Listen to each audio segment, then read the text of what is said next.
महापरमहंसाय स्वादित चरण कमल चिन्ह मकरंदाय भक्तजन मानस निवासाय श्री रामचंद्राय नमः।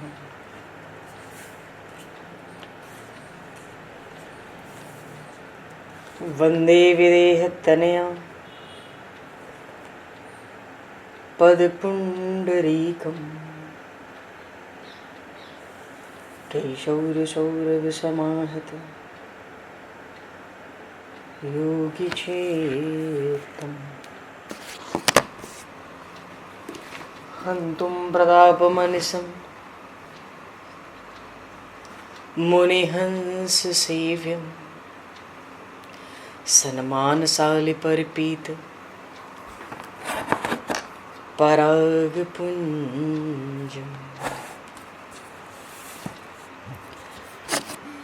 यत्र यत्र रघुनाथकीर्तनं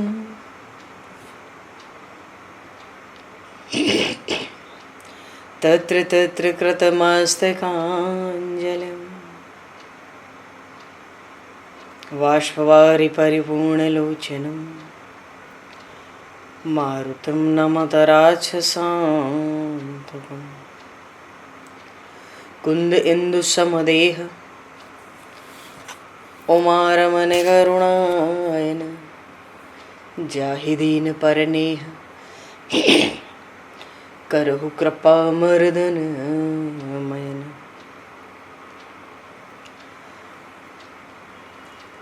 प्रहलाद नारद पराशर पुंडरीक व्यासे अम्बरीश शुक शौनक भीष्म दालभ्याम रुक्मांगद अर्जुन वशिष्ठ विभीषणादीन एतानहं परम भागवतान् नमामि।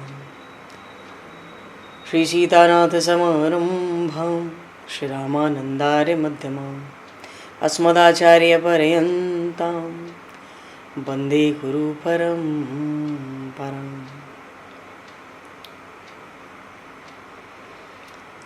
वर्णानामर्थसंज्ञानां रसानां छन्दसामपि मङ्गलानां च कर्तारो वन्दे वाणी विनायकौ।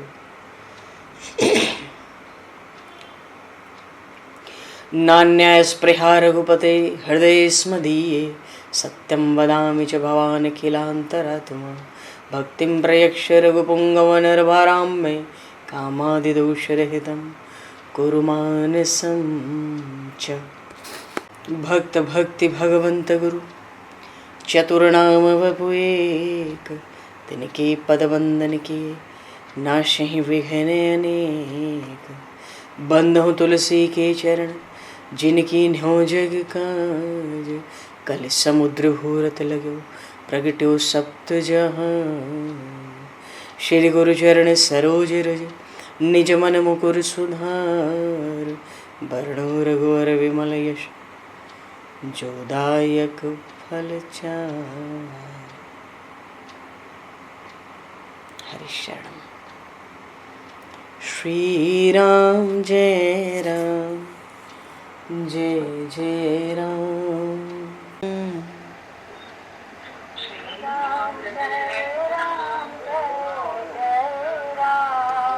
श्री राम जय राम जय जय राम।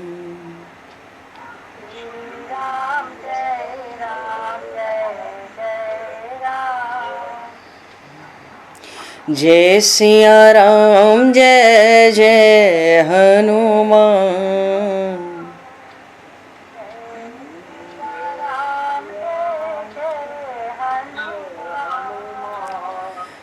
श्री गुरु रामानंद भगवान।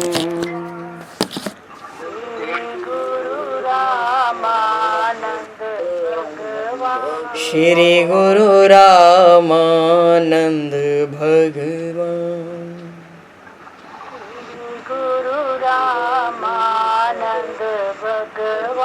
श्री राम जय राम जय जय राम। राम जय राम जय सिया राम जय जय सिया राम। जय सिया राम जय जय सिया राम। जय सिया राम जय जय सिया राम। जय सिया राम जय जय सिया राम। बोली सियावर रामचंद्र भगवान की जय। संपूर्ण राम दरबार की जय। श्री अवध मिथिला धाम की जय। श्री बांके बिहारी लाल की जय। 84 कोस ब्रजमंडल धाम की जय। श्री रामचरितमानस जी महाराज की जय। श्रीमन्नाम महाराज की जय। श्री पंडरीनाथ भगवान की जय। कली पावन अवतार गोस्वामी तुलसीदास जी महाराज की जय। सब संतन की जय, सब भक्तन की जय, समस्त वैष्णवन की जय, समस्त पूर्वाचार्य चरणन की जय, समस्त संप्रदाचार्यन की जय। श्री सद्गुरुदेव भगवान की जय।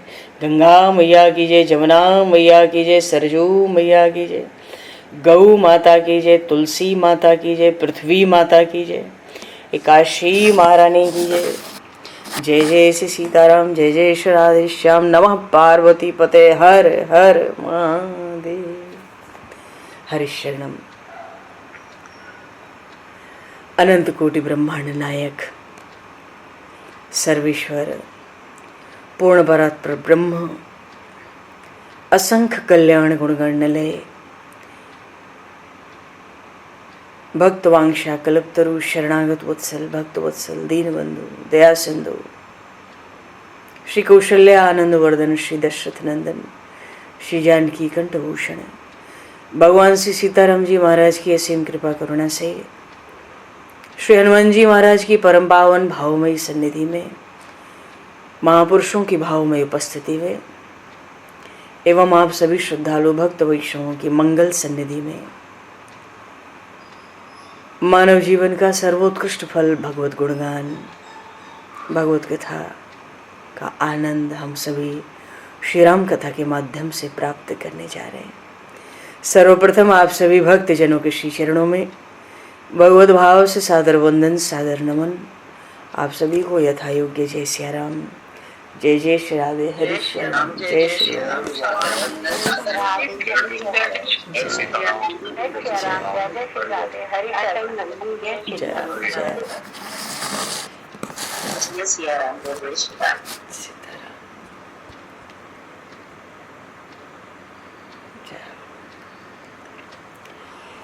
श्री रामचंद्र चरणों मनसा स्मरामि।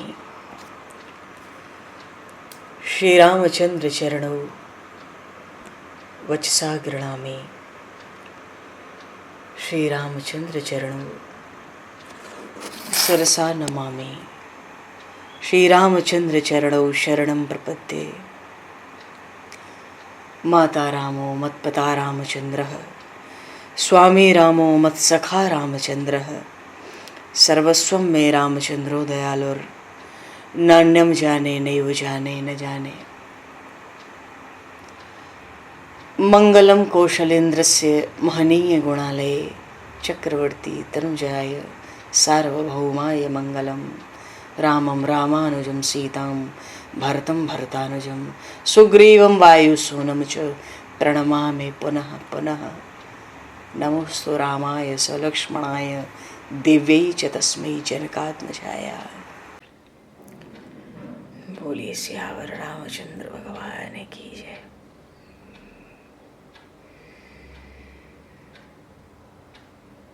हरि शरण। पूर्व प्रसंग में उन महर्षि विश्वामित्र ने उस भगवान शिव के धनुष पिनाक की कथा सुनाई। कथा सुना ही रहे हैं और इसी बीच जैसा कि भगवान श्री राम ने प्रश्न किया, देखो पराशक्ति का प्रादुर्भाव तो हो गया, ये महर्षि विश्वामित्र ने बताया। प्रादुर्भाव कैसे हुआ? भूमिजा कन्या के स्वरूप में प्रादुर्भाव हुआ। 1 महीने के बाद श्री जानकी नवमी, वैशाख शुक्ल नवमी को, तो थोड़ा सा श्री जी कृपा करेंगी तो विस्तार से उनका आविर्भाव, प्रागट्य श्री जी का। पर अभी तो समय का बड़ा अभाव है। कथा का प्रसंग है और श्री राम नवमी है कल। चलो, हरिशरणम।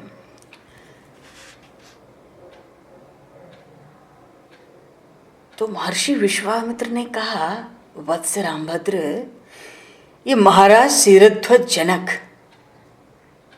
कि ये भूमिजा कन्या तो मिथिला में प्रकट भई है।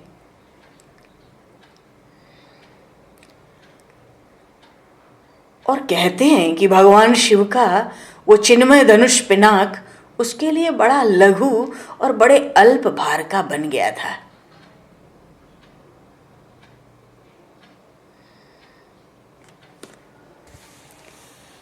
और तुम चाहो तो जैसा मैंने सुना है मैं तुम्हें सुना सकता हूं।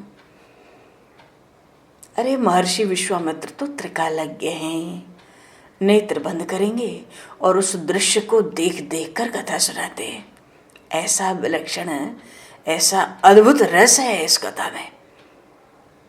वैसे भी रामायण की कथा समाधि भाषा में ही लिखी गई है।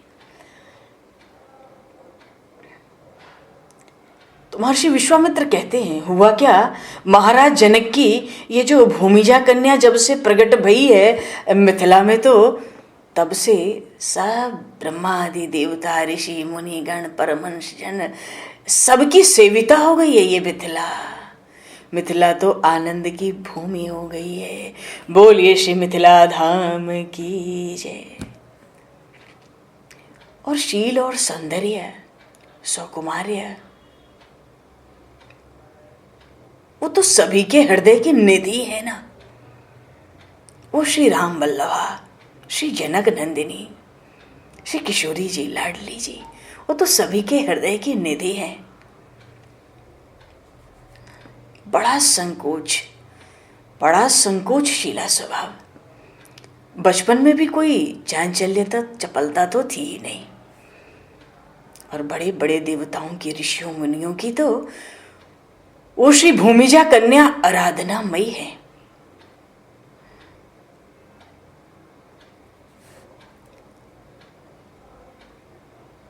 जब देखो ध्यानावस्था में ही बैठती, लेटती, बचपन से ही, उससे भी छोटे शैशव से ही।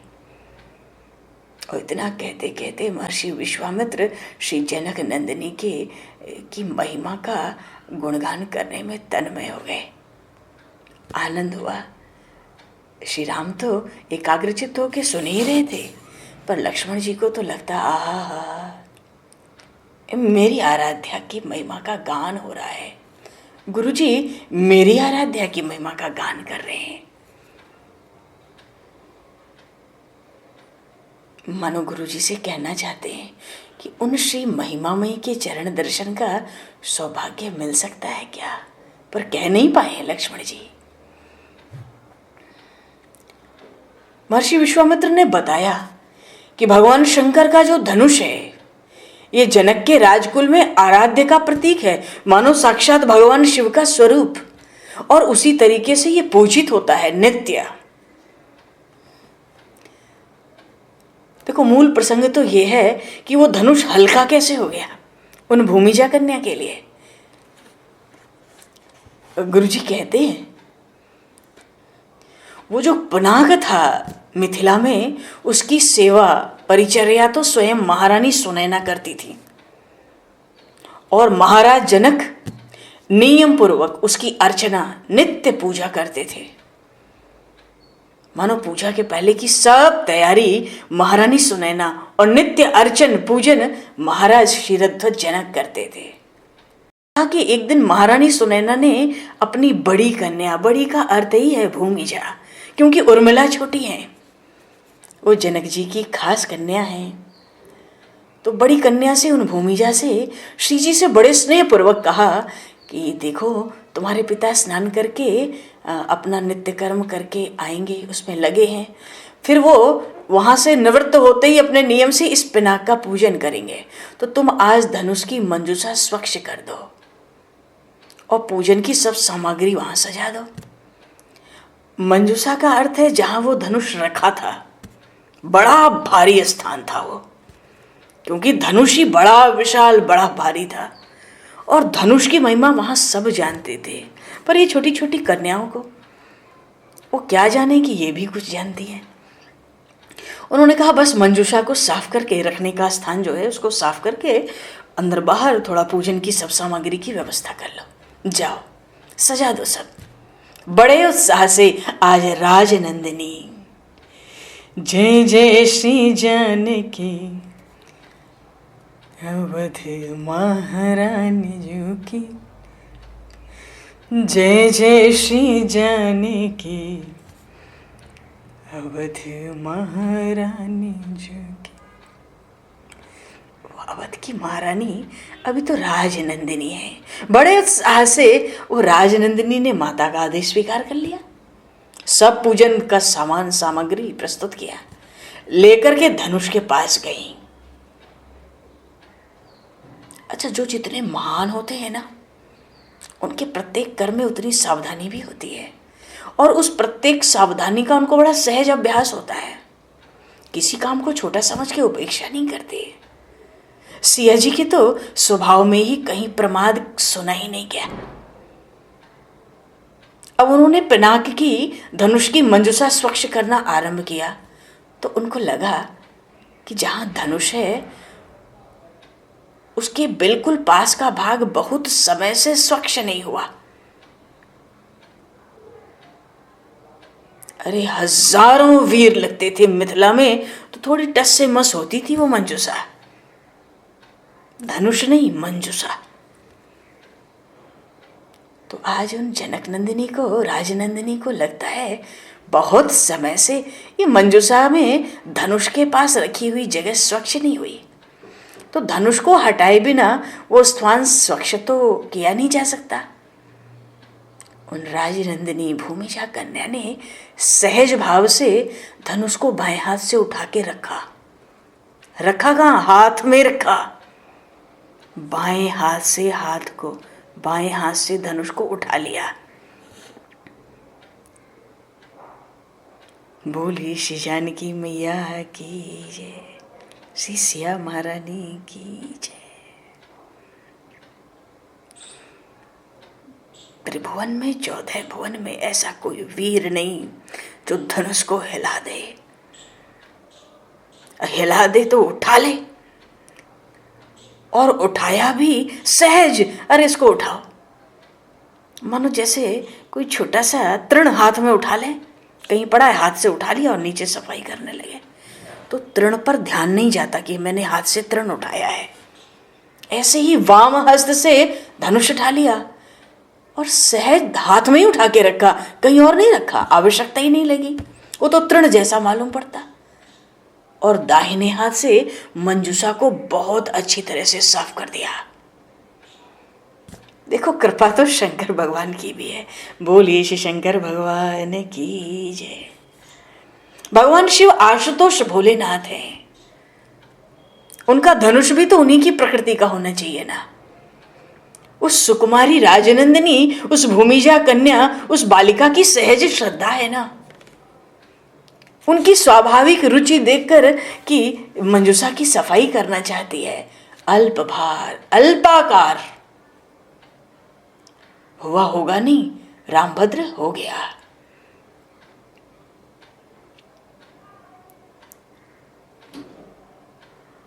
महाराज सिरध्वज सफाई हो गई, फिर धनुष को वहीं रख दिया। और जब महाराज सिरध्वज उस पिनाक का पूजन करने पहुंचे नित्य की तरह, तो जो सेवा परिचर्या की वस्तुएं थी पूजन की, तो हर दिन की अपेक्षा अधिक व्यवस्थित, अधिक दुर्लभ प्राप्त हुई। अरे आज वहां से भूमिजा कन्या आई है। बहुत देर तक तो महाराज क्षीरध्वज जनक उस पिनाक और उस मंजूषा को देखकर चकित रहे, अपलक। एकदम स्तंभित हो गए। ये क्या हुआ? लाखों लाखों वर्षों में जो बात सुनने को नहीं हुई, ये क्या हुआ? ये सब कुछ चम चम चम। आवाज बंद है, बोल बंद। तो उस समय जो पूजन करना था महाराज जनक ने उस समय तो किया, और जब पूजन समाप्त किया तो महारानी सुनैना के अंतःपुर में निजी निवास में गए और जाकर कहा, आज पिनाक और मंजूषा की स्वच्छता किसने की है? क्योंकि नित्य तो महारानी सुनैना करती थी, पर नित्य की साफ सफाई और पूजा की व्यवस्था नहीं थी ना। सीधे यही पूछा, आज इस पिनाक की, इस मंजूषा की स्वच्छता किसने की है और किसने पूजन की सामग्री वहां प्रस्तुत की है? इतने में उर्मिला जी थी वहां, छोटी सी कन्या के रूप में। उन्होंने झट अपने पिताजी से कहा, जीजी ने।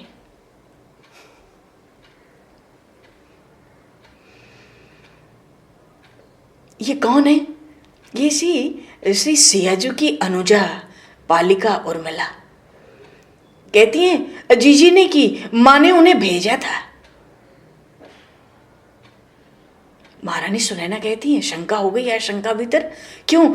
सियाजू से कोई त्रुटि हुई आज? महाराज इधर उधर देखने लगे, वो कहाँ है?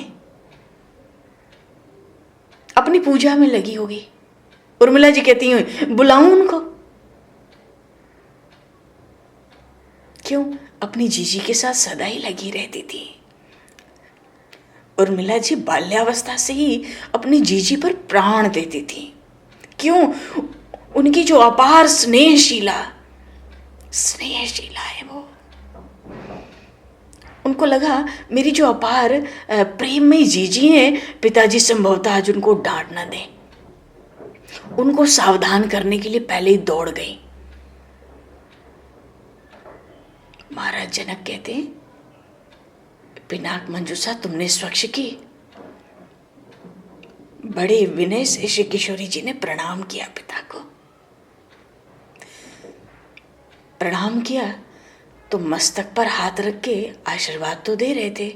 तो आशीर्वाद देते समय जब हाथ रखा था मस्तक पर, तभी पूछा, पिनाक मंजूषा तुमने स्वच्छ की? क्योंकि महाराज जनक का हृदय स्वस्थ तो है नहीं, वो तो भीतर से व्याकुल है परम आश्चर्य में। ये मंजूषा, ये पिनाक किसने स्वच्छ किया? इस धनुष को किसने उठा के सफाई की होगी?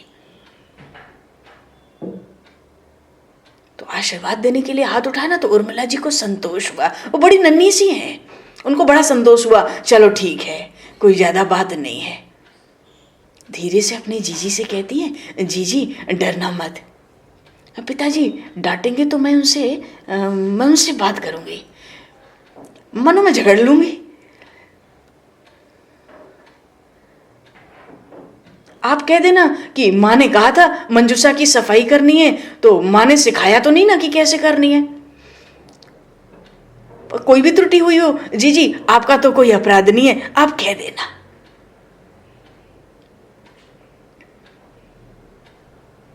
मानो नेत्रों के इशारे से श्री लाडली जी उनको बड़े स्नेह से उर्मिला जी को समझाती भी हैं, पर पिताजी सामने हैं। क्योंकि श्री किशोरी जी बड़ी अल्प भाषणी हैं, बहुत कम बोलते हैं। हाथ जोड़ा, मस्तक झुकाया, पूछा, जी पिताजी मैंने की, तो क्या कोई त्रुटि हुई? महाराज जनक ने फिर प्रश्न किया, तुमने मंजूषा कैसे स्वच्छ की? मंजूषा का अर्थ है, समझ रहे ना, जहां पे जिस जगह में धनुष गड़ा हुआ था, रखा हुआ था।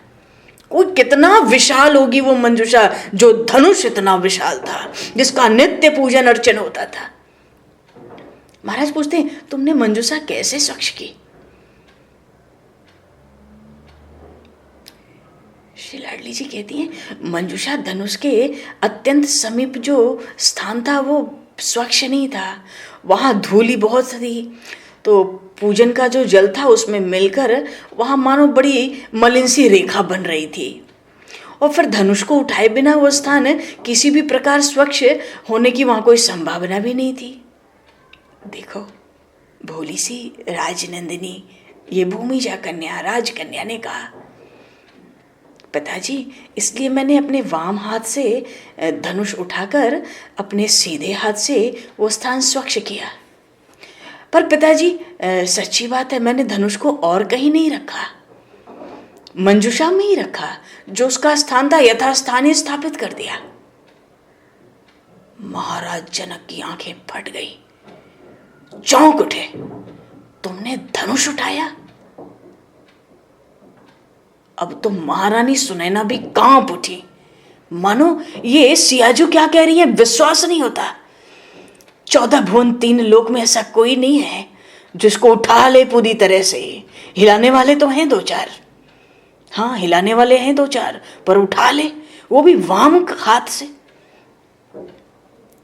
महारानी सुनैना बिल्कुल सशंकित होकर पूछती हैं, क्या हुआ उठाया तो? सियाजू से पूछा, बेटी क्या हुआ उठाया तो तुमने? अब उर्मिला जी फिर बोल पड़ी आगे आगे, जीजी ने अवज्ञा के साथ धनुष थोड़ी उठाया होगा। अवज्ञा का अर्थ है, भाव ये है यहाँ पर कि उसका तो नित्य पूजन होता था, तो उर्मिला जी को लगा अगर जीजी ने उठाया होगा तो बड़े आदर से ही उठाया होगा। आप लोग ऐसी शंका क्यों कर रहे हैं? नन्ही सी है बिल्कुल उर्मिला जी। वो कहती है जीजी ने तो अवज्ञा के साथ धनुष नहीं उठाया होगा। क्यों? क्योंकि मेरी स्नेहशाल, मेरी अपार स्नेहशीला जो जीजी हैं वो तो एक तृण की भी अवज्ञा नहीं करती।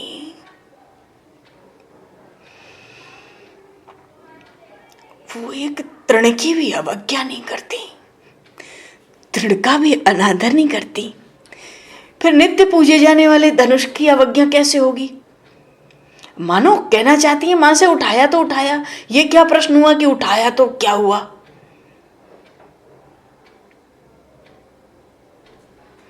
मेरी जीजी एक तृण की भी अवज्ञा नहीं करती।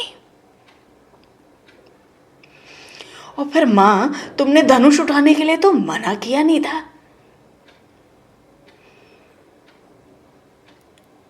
जब इतना सुना तो महाराज जनक ने सियाजू का बायां हाथ अपने हाथों में ले लिया और सहलाते हुए बड़ा ध्यान पूर्वक उस वाम कर को देखने लगे। सहला तो रहे जनक जी कि मेरी बेटी के हाथ में क्या हुआ होगा, कैसे बाएं हाथ से ये धनुष उठा होगा, मेरी बेटी के हाथ का क्या हुआ। वो तो हाथ सहलाते हैं, व्याकुल हो गए जनक जी। तो उर्मिला जी को लगा क्या हो रहा है। वो कहती हैं जी जी आपकी हाथ में क्या कोई पीड़ा होती है? आपकी भुजा कोई पीड़ा देती है? तो उर्मिला जी के बात में ध्यान में बात आई क्या? हाँ समझ गई, मेरी जो जीजी हैं वो तो छुई मुई सी हैं। इतना भारी धनुष एक हाथ से उठाकर जाने कितने देर तक ऊपर धारण किया होगा, इसलिए पिताजी सहला रहे हैं। आपसे कहूं 10-20 गिरिराज पर्वत से बढ़कर उस धनुष का भार था। वो क्या था और उसकी क्या महिमा, क्या प्रभाव, ये तो जनक जी ही जानते थे। वामकर हाथ में लेके सहलाते हैं। उर्मिला जी कुछ कुछ बोलती हैं, पर श्री लाडली जी कहती हैं पिताजी, देखा कि पिताजी तो हाथ सहला रहे हैं, बड़े ध्यान से मेरे हाथों को देख रहे हैं, बाएं हाथ को ही, क्योंकि कहा था बाएं हाथ से उठा लिया। सियाजू कहती हैं पिताजी धनुष तो अद्भुत है। बड़े भोलेपन से कहा, अद्भुत है कैसे बेटी? पिताजी देखने में बड़ा विशाल और भारी लगता है, किंतु वो तो मुझे भारी नहीं लगा। मुझे उसको उठाए रहने में कोई असुविधा नहीं हुई। मैंने तो उसकी ओर ठीक से पूरी तरह से देखा भी नहीं कि बाएं हाथ में क्या है। मेरी दृष्टि तो उस मंजूषा की सफाई में ही लगी रही। आज तो अब इस बात को सुन के तो जनक जी को मानो वज्रपात हो गया कि उठाया भी और इतनी देर उठाकर भी रखा और इस पर ध्यान भी नहीं गया कि क्या उठाकर रखा है, हाथ में ले रखा है और दूसरे हाथ से सफाई हो रही है छोटी सी मेरी राजकन्या। जनक जी महाराज की तो बोल बंद। थोड़ा रुके, कहते हैं देखो तुम कोई बड़ी वस्तु मत उठाया करो। महाराज के नेत्रों से बिंदु टपकने लगे। ये विदेह राज हैं, पर आज नेत्रों से अश्रु बहने लगे। पुत्री को हृदय से लगाया, लेकिन अपलक उसकी वाम भुजा को ही देखते रहे। ये कौन सी भुजा है भाई, ये कौन सा बायां हाथ है, ये कौन है? लाल लाल अरुण कोमल कमल के समान सुकुमार उसी लाडली जी की हथेलियां आज जनक जी को बहुत लाल लाल सी लग रही हैं। उन्होंने सुनैना जी से कहा, देवी सिया जी को पुनः उस धनुष के समीप अब नहीं जाना चाहिए। मानो ये कह दिया आगे से कभी सफाई का काम मत देना बच्चियों को। मन में तो बात आई, ये कौन है भाई, ये कौन है मेरे घर में?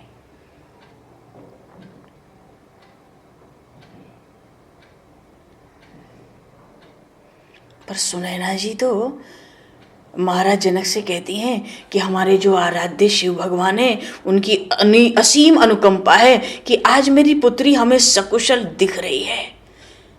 सुनैना जी को और जनक जी को तो लग रहा है इसके प्राण बच गए, यही बहुत है।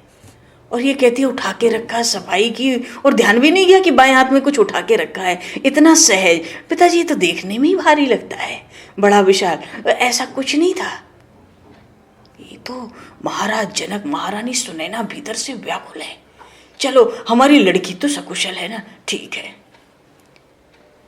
जब इतनी बातें हुई तो उर्मिला जी को लगा कि लगता है धनुष भारी था और जीजी ने उठा लिया। वो तो कहती है हाय हाय, जीजी ने इतना भारी धनुष उठा लिया था, कहीं हाथ से टूटकर गिर जाता तो। उर्मिला जी तो अब चौंकी, और चौंकी तो फिर उनको पता लगा रे, अभी तक तो जीजी का पक्ष था आंख बंद करके, अब तो चीख कर बड़ी बहन से लिपट के हिचकियां मार मार के रोने लगी। कहीं धनुष टूटता तो अमंगल, और जीजी के हाथ में लग जाती तो अच्छा नहीं, सहन शक्ति के बाहर जीजी पे तो प्राण देती थी। महारानी सुनैना तो मूर्ति की तरह निश्चेष्ट हैं, अपलक अपनी उस भूमिजा कन्या को, उन सियाजियों को ही देख रही हैं। अब तो श्री जानकी को अपनी अनुजा को भी चुप कराना है और उर्मिला जी को, और बड़े स्नेह पूर्वक माता को भी तो सावधान करना था। महारानी सुनैना ने महाराज के पास संदेश भिजवाया, क्या आज मेरी बेटी सकुशल रह गई जो हम उसको देख पा रहे हैं, तो आज अपने आराध्य की विशेष अर्चना होनी चाहिए राज्य में। क्योंकि भगवान पुरारी का ये जो पावन पिनाक है, ये तो इसकी तो कितनी कृपा अनुकंपा आज हुई है, कह नहीं सकते। जो किया इन्होंने कृपा, वो मानो कहती है भगवान शिव ने ही मेरी बेटी की रक्षा की, उनका ये भाव है। तो आज तो जितना भी कुछ किया जाए वो कम है। आज अभिषेक होने दो, पूजा, खूब पूजन अभिषेक होने दो पिनाक का, भगवान शिव का भी खूब पूजन चलने दो, उत्सव चलने दो राज्य में। महर्षि विश्वामित्र इन सब कथाओं को श्री राम लक्ष्मण को ऐसे बता रहे थे, आंख बंद करके, मानो सारा दृश्य जब हुआ तो स्वयं वहां उपस्थित रहे हों, मानो भाव समाधि में सब कुछ देख कर सुनाया। स्वयं पुलकित होते जा रहे हैं। शरीर में कथा सुनाते सुनाते महर्षि विश्वामित्र के रोमांच हुआ। उन्होंने ये भी कहा, वत्सराम, उसी दिन से जनकपुर में ये बात प्रसिद्ध हो गई कि श्री जनक नंदिनी सियाजू ने पिनाक उठाया।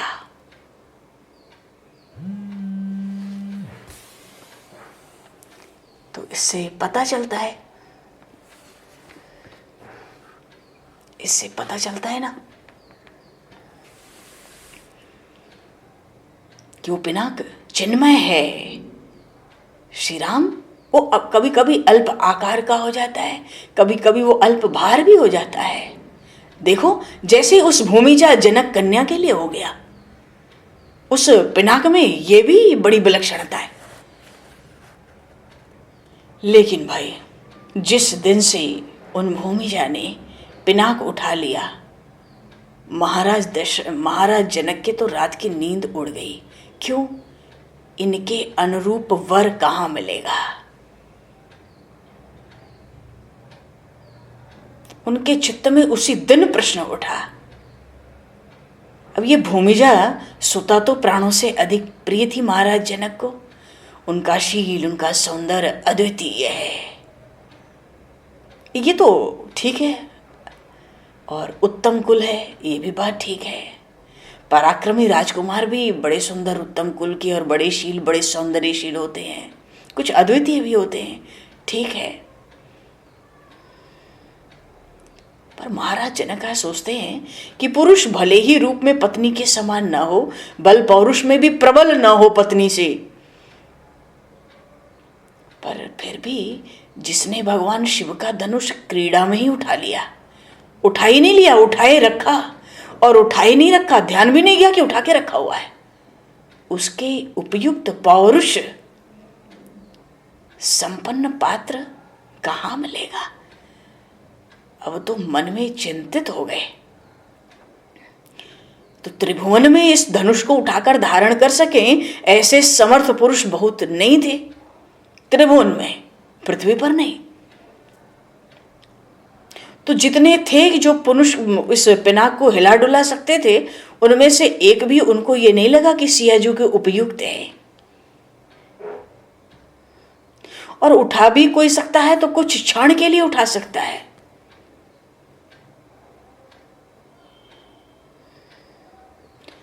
यहां तक कि महाराज जनक ने सोचा, भगवान शिव से, शिव के बारे में सोचा कि जिनका ये धनुष है वो भगवान चंद्रमौली की आराधना की जा सकती है, वो तप से मिलते हैं, बड़ा अटपटा वेश है।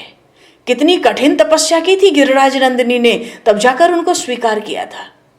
नहीं नहीं, श्री हरि, उनके साथ तो श्री देवी और भूदेवी पहले ही विद्यमान है। महाराज जनक सोचते हैं नहीं नहीं, ठीक वैसे ही उन क्षीरशैनी भगवान नारायण का स्मरण हुआ महाराज जनक को, और जैसे स्मरण हुआ वहां उन्होंने बड़ी श्रद्धा से मस्तक झुका लिया। उनकी भूमिजा सुता उन श्री बैकुंठनाथ की भी तो पुत्री ही हुई ना, तो वहां तो वात्सल्य हुआ। अच्छा, देवताओं में भी कोई समर्थ नहीं लगता जो धनुष उठा सके। अरे इतना बल तो हो, उसको तो वर बनाऊं। और असुर,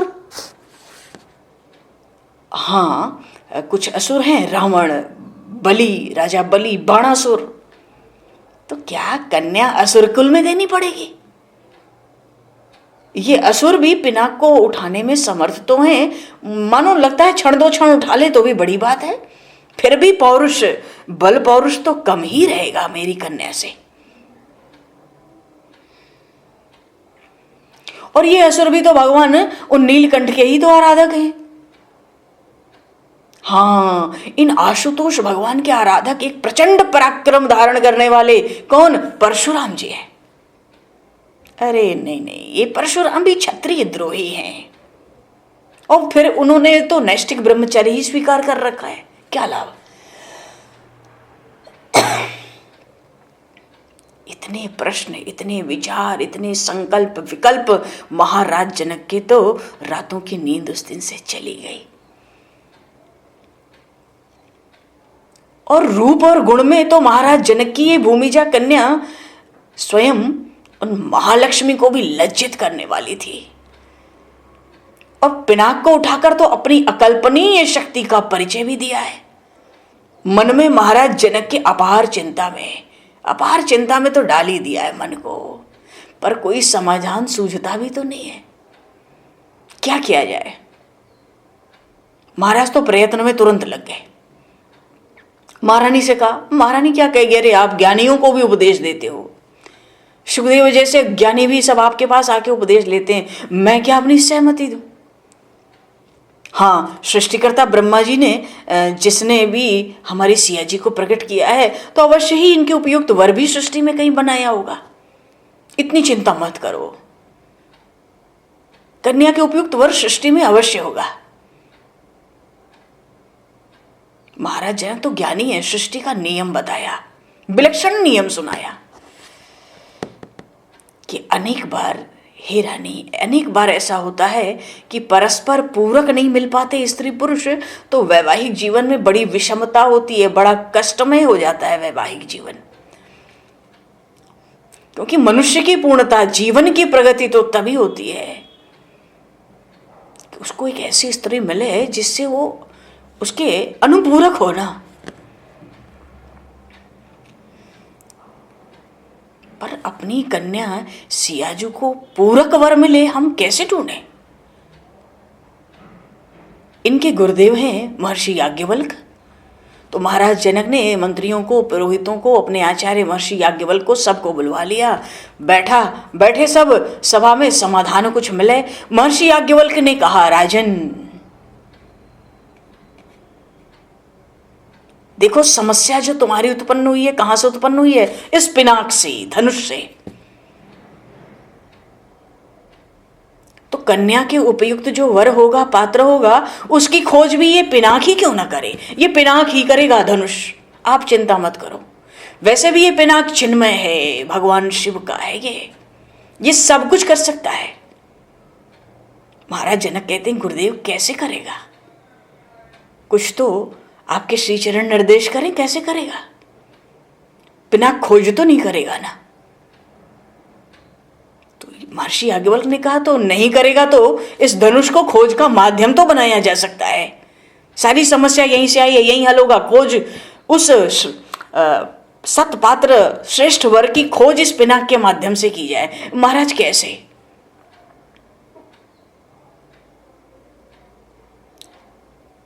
जनक तुम ऐसा कहो कि हमें तो ऐसा प्रचंड पराक्रमी चाहिए जो धनुष को कि ज्या तो संभाल दे और भंग भी कर दे, तब उसको आपकी जो ज्येष्ठ पुत्री है वो वर्ण करेगी। ऐसा महर्षि याज्ञवल्क्य ने आदेश दिया कि जो इस पर ज्या चढ़ा के इसको भंग करे, उससे ज्यादा बल होना चाहिए, ये नहीं कि सहज उठा लिया। और जब बल का परीक्षण करना है तब तो स्वयंवर ही होता है, और उसमें सबको, किसी को भी आमंत्रित किया जाए ये तो बात होती नहीं है। आमंत्रित तो वही उसी को कर सकते हैं ना कि जो अपना पौरुष प्रकट करना चाहे। सब जानते हैं शिव जी का धनुष क्या है, तो सबको आमंत्रित नहीं किया जा सकता है। हाँ, जो अपना पौरुष प्रकट करना चाहे उनको आमंत्रित करो, क्योंकि जो प्रकट नहीं करना चाहते बल, वो जानते हैं हम पे कोई बल नहीं है, किसी पे कोई बल नहीं है उसको उठाने का, तो अपने को अपमानित महसूस करेंगे, फिर शत्रुता भी तो बढ़ सकती है जनकपुर से। तो चलो ठीक है, उनको बताओ ये धनुष क्या है, कैसा है, फिर भी जो अपना पौरुष प्रकट करना चाहे वो आवे, घोषणा कराओ।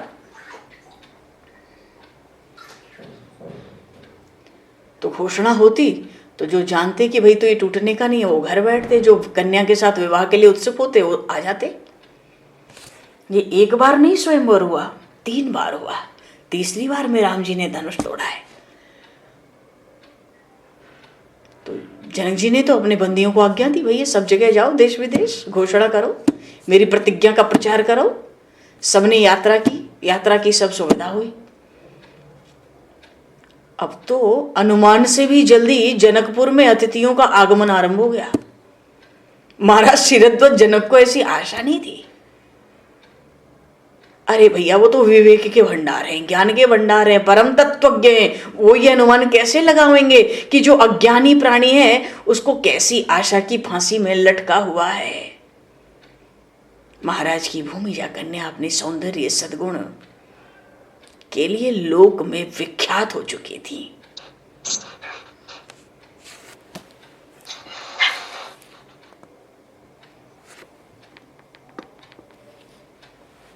संपूर्ण लोक में वो विख्यात थी।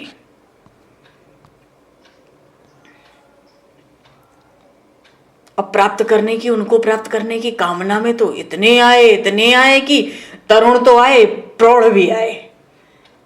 उन्मत्त होकर अंधे बनकर आए, विचार भी नहीं किया, बल पौरुष दिखाने आए हैं। उनको लगता क्या पता हमारा भाग्य साथ दे जाए, चलो। पर जब कुछ हाथ नहीं लगता तो दुराशा से लौट भी जाते थे। और ऐसे वाहन से आते थे, तीव्रतम वाहन से जल्दी जनकपुर पहुंचो। कहीं ऐसा ना हो कि जब तक हम जनकपुर पहुंचे उसके पहले हमसे भी तेजी से जाकर वहां कोई धनुष पहले ही तोड़ दे। जल्दी चलो, हर कोई जल्दी झटपट चल पड़ता उन भूमिजा कन्या के लिए, हर कोई चल पड़ता। तो बड़ी विलक्षण स्थिति हुई। अब महाराज जनक तो भैया जितने आगत हैं, आए हुए हैं, सबका आवास, सबका आतिथ्य, सबकी उत्तम व्यवस्था भी तो करनी है। निमंत्रण दिया है, बुलाया है, घोषणा कराई है, पर उसका अवसर कम मिलता था। क्यों? वो जितने आते थे ना, सब एक ही धुन लेकर आते थे। क्या? आते ही पूछते थे धनुष कहाँ है। पहले धनुष का दर्शन करते, अरे बैठो, पधारो, विश्राम करो तो कुछ सेवा का अवसर मिले महाराज जनक को। नहीं, धनुष कहाँ है। तो धनुष से जो सुसज्जित रंगशाला थी दिखा दी जाती थी।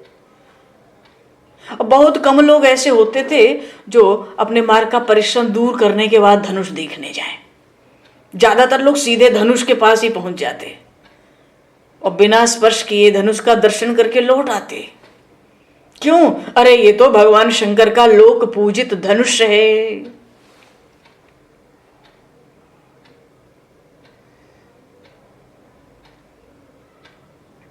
और जब भगवान शंकर का लोक पूजित धनुष है तो इसको उठाना, फिर इसको तोड़ने की चेष्टा करना, ये भी तो अपराध हुआ ना। अब भगवान शिव के त्रिशूल की तो कोई पूजा करे और कोई घोषणा करे भैया इसको उठाओ और तोड़ो, तो ये तो अपराध हुआ ना। कोई कोई कहते ये जनक की जो घोषणा है ना, ये तो व्यक्ति को, हम लोगों को शिव जी का अपराधी बनाएगी। कोई कोई कहते अरे धनुष की मंजूषा देखो, उठाने की पर्याप्त जगह भी नहीं है, कोई सुविधा भी नहीं है, बल तो है नहीं, बातें बनाते, बहाने बनाते। ये महर्षि विश्वामित्र सुना रहे हैं श्री राम लक्ष्मण को कथा। मार्ग में पहले जो स्वयंवर हुए उनकी कथा सुना रहे हैं। कोई कोई कहते अरे धनुष को तो पहले इस मंजूषा के बाहर रखवाना चाहिए जनक जी को, फिर तो हम तोड़े, वहां तो उठाने की भी सुविधा नहीं है ठीक से। कोई कोई कहते ये तो धनुष ऐसी मंजूषा में चिपका हुआ है कि पृथ्वी इसको छोड़ने को तैयार ही नहीं है, कहां से कोई उठाएगा।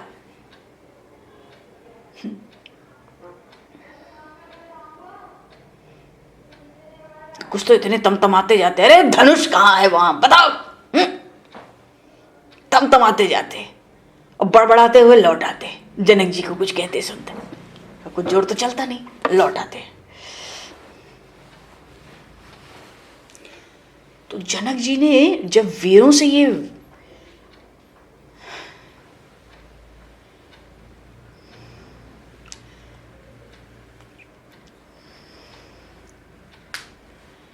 अरे बड़ा संकट आ गया था जनकपुर पे एक समय।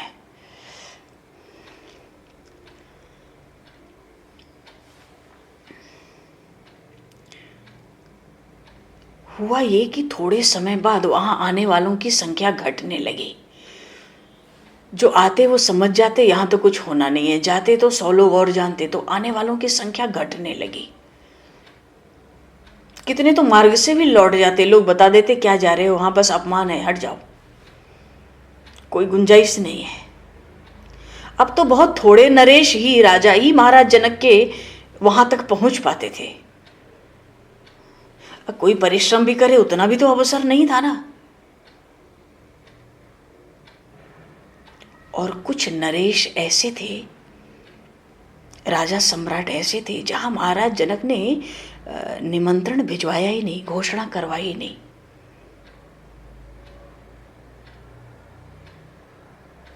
जैसे इसमें से एक नाम आया जहां निमंत्रण नहीं भेजा, चक्रवर्ती सम्राट महाराज दशरथ, अयोध्या नरेश। महाराज दशरथ के यहां घोषणा गई नहीं, निमंत्रण गया नहीं। क्यों भाई? सबको निमंत्रित नहीं किया, तो महाराज दशरथ के यहां रघुवंश में निमंत्रण नहीं गया, क्यों? क्योंकि धनुष को तोड़ने का कोई प्रयत्न करे उस योग्य वहां कोई मालूम नहीं पड़ा महाराज जनक को। ऐसा क्यों? महाराज दशरथ वृद्ध हो चुके थे, ये जनक जी को पता था, तो वहां क्या घोषणा भिजवाएं, निमंत्रण भिजवाएं। और उनके जो पुत्र हैं वो सब 16 वर्ष से कम की आयु के हैं, तो उनसे धनुष उठाने की आशा कौन कर सकता है। अयोध्या में घोषणा नहीं गई, निमंत्रण नहीं गया, पर आने वाले राजाओं की संख्या दिनों दिन घटती। और जब बलि, पाताल लोक से राजा बलि, महाराज प्रहलाद के पौत्र बलि भी लौट गए, और बलि के सहस्रभाजु पुत्र 1000 हाथ थे बाणासुर के, वो भी परिक्रमा करके लौट गया। और राक्षस राज लंकेश्वर रावण भी लौट गया। तो फिर मनुष्य राजा से कितनी आशा कर सकते थे राजा जनक। मानो राजाओं का और राजकुमारों का आना तो जनकपुर में सर्वथा बंद ही हो गया था। फिर क्या हुआ, जो दनुज और देवता थे ना, दैत्य अलग दनुज अलग, तो दनुज और देवता थे, अब वो मनुष्य का रूप धारण कर करके बीच में आते रहते थे, प्रयास करते थे, विफल होके चले जाते थे। सहस्रबाहु आया, उस तो कहता रे मेरे आराध्य का धनुष है, उसने धनुष की परिक्रमा की, सुमेरु पर्वत को मूली की तरह तोड़ सकता था वो बाणासुर। भागवत में कथा आई बाणासुर की, 1000 हाथ थे इसके, वो तो परिक्रमा लगाया कि हमारे आराध्य देव का धनुष है। दंडवत साष्टांग प्रणपात किया, प्रणाम किया उसने। कहता भी है मैं किसी मानव कन्या का आकांक्षी नहीं हूं, मेरी पत्नी तो पतिव्रता है, उसके लिए कोई दूसरी पत्नी लाने की मैं कल्पना भी नहीं कर सकता, और धनुष तो मेरे आराध्य का है, मुझे ऐसे किसी स्वयंवर में भाग नहीं लेना, मैं तो अपने इष्ट देव के धनुष का दर्शन करने आया था। मैं तो जनक की प्रतिज्ञा के योग्य ये जो पिनाक है इसका दर्शन कर रहा हूं। बाणासुर हर तरह से बड़ा भला आदमी भी था, और दशग्रीव रावण धनुष को देखा तो झल्ला उठा। ये जब राम जी पहुंचे थे स्वयंवर में तब ये नहीं आए थे, ये पहले के स्वयंवरों में आए थे। जनकपुर पे तो बड़ा संकट हो गया, इतने राजा आते लौट जाते, शत्रुता भी बढ़ती जाती और कोई धनुष तोड़ने योग्य मिला भी नहीं। दशग्रीव आया तो धनुष को देखकर झल्ला उठा। उसका तो शरीर ही ऐसा सुमेरु पर्वत जैसा कज्जलगिरी, वो तो कहता है कि इस लोहे की मंजुषा में इतना स्थान कहां है कि मैं इस धनुष को भली प्रकार से पकड़ भी सकूं। तो जो राक्षस राज रावण है ना, महाराज जनक का संकोच मानता था, और न कोई मर्यादा की उसको चिंता थी। उसको तो मन करता था रावण को कि सारी मंजूषा ही उठाकर पटक दो। क्यों? कैलाश पर्वत को उसने बात बात में उठा लिया, और फिर तो ये शिवजी का धनुष है। उसने सोचा जब मैंने कैलाश को उठा लिया तो धनुष की कौन कहे, धनुष उठाने की जगह ही नहीं है इस मंजूषा के अंदर, ये मंजूषा ही उठा के मैं पटक देता हूं, उसके साथ ही धनुष टूट जाएगी। पर मंजूषा उठाने गया तो कैलाश उठाने में समर्थ उस रावण से वो मंजूषा नहीं उठी। बोलिए श्री शंकर भगवान की जय। 20 भुजा लगाकर देख चुका था, लेकिन महाराज जनक को डर था, अगर ये निष्फल हो गया, सफल नहीं हुआ धनुष उठाने में तोड़ने में, तो ये कोई उत्पात करेगा। पर उनका जो सम्मान था ना महाराज जनक का, सुरक्षित रह गया। क्यों? जब मंजूषा उठाने का कोशिश कर रहा था ना रावण, उठा तो नहीं उससे, पर वो कोई उत्पात भी ना करे। देखो प्रभु की कृपा, उस समय आकाशवाणी हुई महाराज जनक की राजसभा में। क्या? उस आकाशवाणी ने रावण को सूचना दी, अरे तेरी भगनी का अपहरण दैत्य विद्युत जिन ने कर लिया है, तू लंका जा, जल्दी कर, युद्ध होगा। वो तेरी भगनी को उठा चुका है। और दशग्रीव ने जैसे ही सुना आकाशवाणी, उसको तो युद्ध प्यारा था, उसका बल, उसका अहम, और तुरंत जनकपुर से उसी समय लंका के लिए निकल गया। और ऐसा करके वो प्रसन्न भी हुआ, उसका दिमाग ही युद्ध में चला गया, उसने कोई उत्पात नहीं किया। पर मंजूषा उससे उठी नहीं थी, इसलिए वो दोबारा आया नहीं स्वयंवर में लौट के कभी।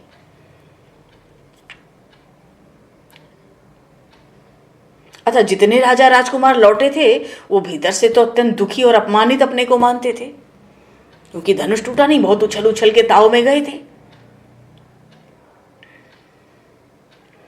तो वो आपस में कहते हैं कि जो धनुष रावण से नहीं उठा, बाणासुर से नहीं उठा, उस धनुष की प्रतिज्ञा करके इस जनक ने हम सब, ये जो पृथ्वी के राजा हैं, हम सब का उपहास किया है। तो पराजय की झल्लाहट तो सबके अंदर थी, सब क्रोध में आ गए। एक में बल ना हो, पर जब संख्या बढ़ जाती है तो बल भी बहुत बढ़ जाता है। और वैसे भी देवता और असुर भी मनुष्य का रूप धारण करके जनकपुर जाते, पर विफल हो जाते। तो वो तो बेचारे मौन रह के अपने सम्मान को बचा लेते।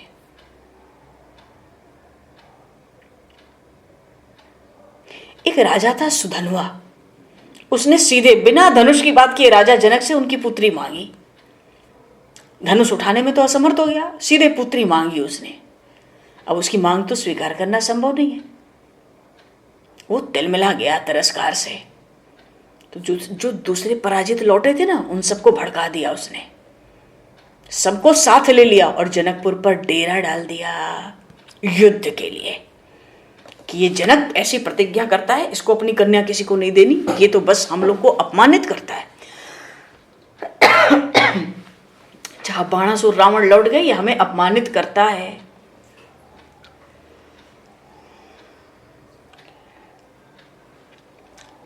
अच्छा देखो, उन सबको आशा ये थी कि नगर को हम घेर लेंगे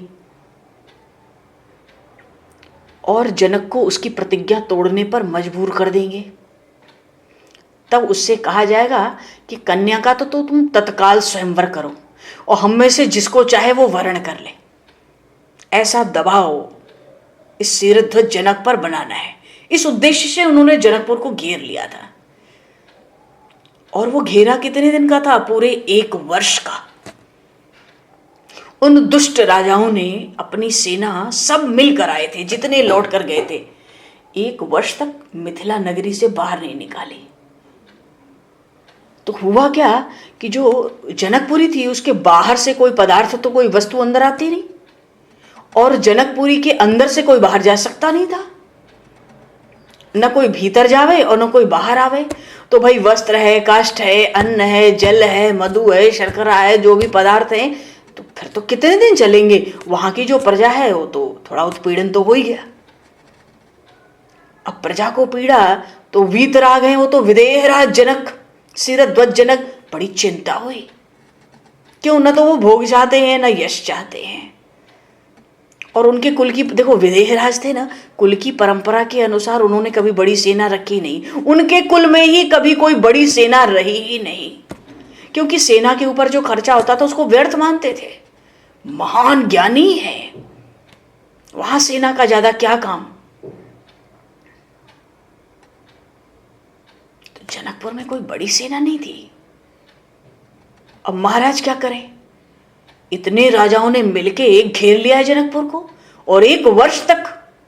अब क्या करें? तो महाराज जनक तो विदेहराज हैं, उनको कुछ नहीं समझ आया। इस विपत्ति से बचने के लिए उन्होंने अपने शयन, अपना जो उनका निजी कक्ष था, उसमें तपस्या प्रारंभ कर दी। तो श्री किशोरी जी माता जी से एक दिन पूछती हैं, माँ, पिताजी आजकल क्यों आहार ग्रहण नहीं करते?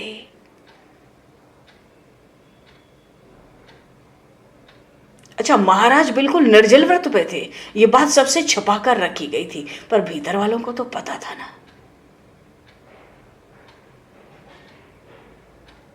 तो महारानी सुनैना ने कहा, संकट से परित्राण के लिए। महारानी सुनैना कहती हैं श्री जी से कि आपके कारण नगर शत्रु सैनिकों ने वर्ष भर से घेर रखा है, आज तक श्री जी को पता ही नहीं था। सुनैना जी कहती हैं, देख तेरे जो पिता है ना, वो देवताओं से सहायता प्राप्ति के लिए तप कर रहे हैं, क्योंकि हमारे यहाँ विदेह राज में कभी सेना नहीं रखी जाती, कभी किसी से युद्ध नहीं हुआ। आज ऐसा विलक्षण संकट आ गया है जनकपुर पे।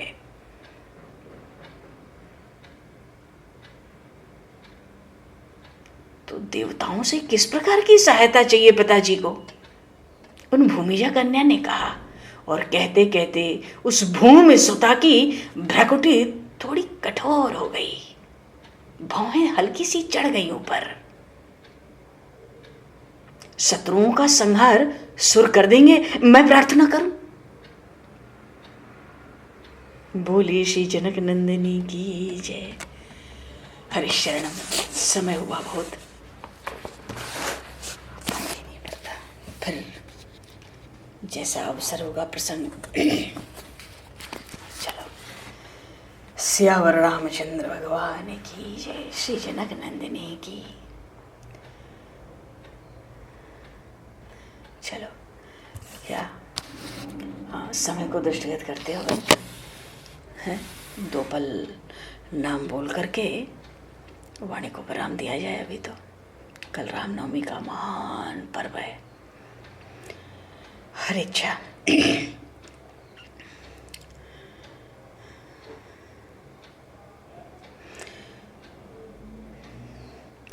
राम रघुवर की प्राण प्रिया, भजो रे मन सिया सिया।